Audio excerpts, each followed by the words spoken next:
Life time science நேயர்களுக்கு வணக்கங்க.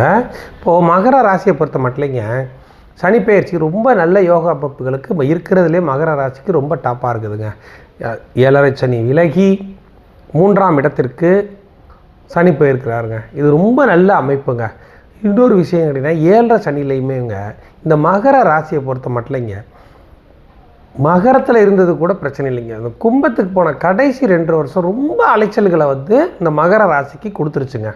அதுக்கடுத்தபடியாக குருவும் மறைஞ்சு அவங்களுக்கு பல பிரச்சனைகளை அவர் கொடுத்துட்டாருங்க. இந்த கடைசி 9 மாதமாக ரொம்ப கஷ்டப்பட்டுட்டாங்க மகர ராசிக்காரங்க. அப்படி இருக்க இப்போது 7.5 சனி விலகி 3ஆம் இடத்திற்கு சனி போயிருக்குது. நல்ல ஒரு யோகா அமைப்புங்க.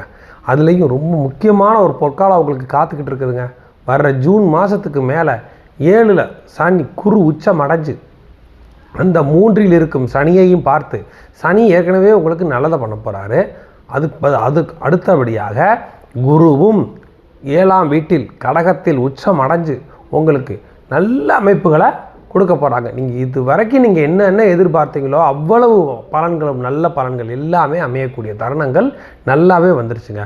மகர ராசிக்கு ஒரு பெரிய குட் நியூஸ் என்னன்னு கேட்டிங்கன்னா, ரொம்ப நாளாக கல்யாணம் ஆகாமல் இருந்தவங்களுக்கெல்லாம் வரன் தேடி வர வாய்ப்புகள் அதிகமாக இருக்குதுங்க. அதனால் நீங்கள் பயப்பட வேண்டிய அவசியமே கிடையாது. கல்யாணம் ஆகாதவங்களுக்கு நல்ல வரன் தேடி வருங்க. அதுக்கடுத்தபடியாக பார்த்திங்கன்னா டிசம்பர் மாதம் கேது குருவும் 7ல் சேர போகிறாருங்க. அதே சமயம் பொதுவாக அந்த லவ் மேரேஜுக்கு எதிர்பார்த்துட்டு இருக்கிறவங்களுக்கும் அது அமைகிறதுக்கு வாய்ப்புகள் டிசம்பருக்கு மேலே அவங்களுக்கு நல்லா இருக்குதுங்க.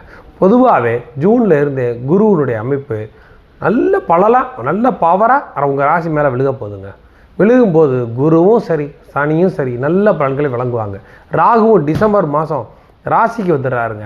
அது நல்ல அமைப்புங்க. மகரத்தில் ராகு இருக்கிறது நல்லதுங்க, கும்பத்தில் இருக்கிறத விட. அப்படி வரும்போது ராசிக்கு ராகு வந்தாலும் நல்ல யோகா அமைப்புகளை மகர ராசிக்கு கொடுக்க போகிறாங்க.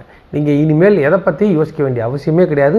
ஒரேடியாக முன்னேற்றங்கள் தான் உங்களுக்கு நடக்கும். அது பெண்களுக்கும் ரொம்ப நல்ல அமைப்புகளாக இருக்குது. குடும்ப பிரச்சனைகள் எல்லாமே தீர்ந்துருங்க. ஜூன் 10 தேதிக்கு மேலே பாருங்கள், உங்களுக்கு எல்லாமே நல்லபடியாக அமைந்துவிடும். Okay, thanks.